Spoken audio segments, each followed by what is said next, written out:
dans le prochain épisode de Demain nous appartient. Tandis qu'Antoine voit sa garde à vue levée, les efforts de Laurent se sont réduits à néant.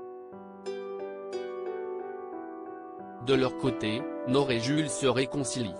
Capture d'écran TF1. Attention, les paragraphes qui suivent contiennent des spoilers sur l'épisode de Demain nous appartient diffusé demain soir sur TF1. Si vous ne voulez rien savoir, ne lisez pas ce qui suit. Mardi 5 novembre dans Demain nous appartient. La garde à vue d'Antoine est levée au commissariat. Martin demande à Antoine s'il souhaite revenir sur sa déclaration. Tandis que ce dernier maintient sa version des faits et déclare avoir été seul sur le port la veille de son départ en mer, Martin fait rentrer Rose pour une confrontation. Cette dernière affirme alors avoir retrouvé son amant pour lui rendre les clés qu'il avait oubliées. Afin de les faire avouer, il menace Rose d'être accusée de complicité de meurtre avant de lire un message douteux que lui a envoyé Antoine. Selon Rose, son amant voulait simplement parler à sa femme de leur relation mais Martin l'accuse au contraire d'avoir prémédité le meurtre de son épouse. Furieux, le nouveau proviseur adjoint assure avoir maintenu cette sortie en mer dans le but de préserver son fils de la vérité concernant sa relation avec Rose. En l'absence de preuves tangibles pour l'inculpé, Antoine sera libéré dans la journée. De son côté, Souleymane a passé la nuit chez les Delcourt. Craignant le regard des autres élèves à la suite de l'arrestation de son père, l'adolescent ne souhaite pas retourner au lycée. Judith le rassure et confie avoir connu la même angoisse lorsque son père avait été arrêté à tort. Pour le convaincre, l'adolescente jure que si quelqu'un l'embête, elle lui cassera la gueule. Rebosté, Souleymane se rend en cours mais la journée tourne mal lorsqu'il s'aperçoit que Charlie se moque de lui. Énervé, il s'emporte violemment contre la lycéenne et Chloé doit intervenir pour les séparer. Alors qu'elle explique à Souleymane qu'il ne peut pas se comporter de cette manière avec ses camarades, le jeune homme reçoit un message de Virginie l'informant de la levée de la garde à vue de son père.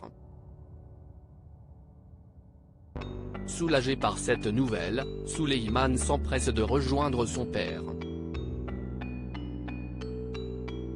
Pendant ce temps, Antoine est libéré. Rose l'attend devant le poste de police et s'excuse d'avoir fait empirer les choses.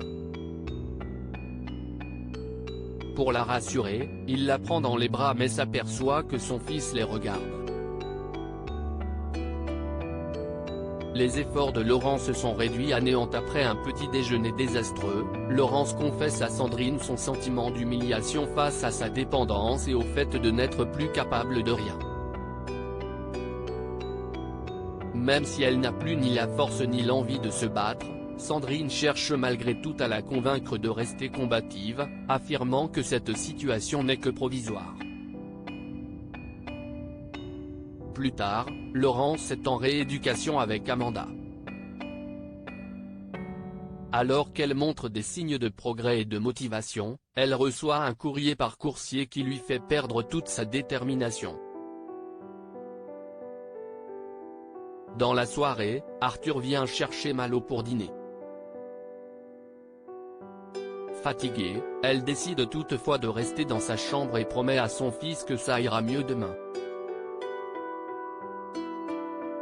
À son départ, elle ouvre l'enveloppe dans laquelle se trouve une photo de Lola ainsi qu'une balle.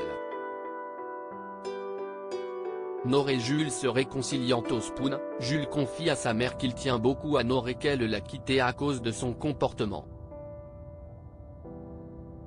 Virginie, heureuse de voir son fils amoureux, lui conseille de s'excuser mais aussi de faire des efforts. De son côté, Timothée refuse d'aller en cours. Il avoue à Victor et Lou que Nord a rompu et préfère rester à la maison pour être sûr de ne pas la croiser au lycée. Conscient que rien ne se règle jamais seul avec son fils, Victor décide de rendre visite à Nord afin de comprendre sa décision. L'adolescente déclare qu'elle n'est plus amoureuse de Timothée mais Victor insiste sur le fait que son fils ne s'en remettra pas si elle ne revient pas. Jules, qui n'a rien manqué de la conversation, s'interpose et demande à Brunet d'arrêter son chantage affectif. Pour l'homme d'affaires, tout ceci ne le concerne pas et il espère seulement qu'il n'arrivera rien à son fils, d'autant qu'il ne l'a jamais vu dans cet état. Une fois parti, Jules finit par s'excuser auprès de Nord de s'être montré si jaloux et d'avoir déconné ces derniers temps. Après lui avoir dit combien il tient à elle, il l'embrasse.